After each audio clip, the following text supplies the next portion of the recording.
Só que é o futebol, tem coisas que acontecem, são detalhes que আমি চাই Robson Robinho বাংলাদেশের হয়ে খেলুক। এবার লাইভে এসে একই বললেন নেইমার। দর্শক, বিস্তারিত জানতে হলে ভিডিওটি না টেনে একেবারে শেষ পর্যন্ত দেখুন।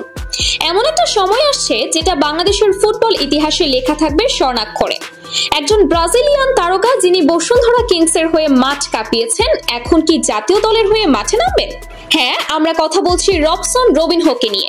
2020-21 মৌসুমে বাংলাদেশে পা রাখেন রবসন রবিনহো। বসুন্ধরা কিংসের হয়ে একের পর এক ম্যাচে তার পারফরমেন্স দেখে অনেকেই বলেছিলেন এই ফুটবলার যেন বাংলাদেশে খেলার জন্যই তৈরি। তিনি শুধু গোল করেননি, তিনি ছিলেন দলের প্রাণভ্রমরা। মাঠে তার উপস্থিতি মানেই বিপক্ষ দলের জন্য ভয়ঙ্কর সতর্কতা।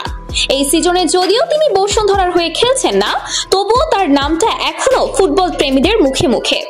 আর এবার সেই রবিনহোকেই বাংলাদেশ জাতীয় দলে দেখা যেতে পারে। সূত্র বলছে, বাফুফে বাংলাদেশ ফুটবল ফেডারেশন রবিনহোকে অফার দিতে যাচ্ছে জাতীয় দলের হয়ে খেলার জন্য।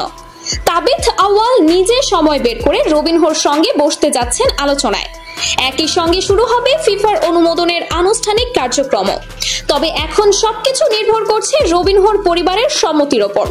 পরিবার যদি সম্মতি দেয় তাহলে খুব দ্রুতই রবিনহোকে দেখা যাবে লাল সবুজের জার্সি গায়ে। এখন প্রশ্ন হচ্ছে, এই খবরটা শুধু বাংলাদেশে নয়, বিশ্ব ফুটবলেও আলোড়ন তুলেছে। আর তারই প্রমাণ এক বিশ্ব তারকা এবার সরাসরি লাইভে জানিয়ে দিলেন তার ইচ্ছা।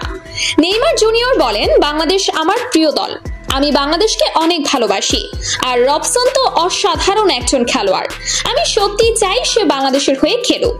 আমি বিশ্বাস করি সে দারুণ কিছু করবে বাংলাদেশের জন্য। তো দর্শক, আপনারা যদি চান রবিনহো বাংলাদেশের হয়ে খেলুক, তাহলে কমেন্টে লিখে জানান ইয়েস রবসন ফর বাংলাদেশ। আর এমন এক্সক্লুসিভ আপডেট পেতে চ্যানেলটি সাবস্ক্রাইব করে পাশে থাকুন। ধন্যবাদ।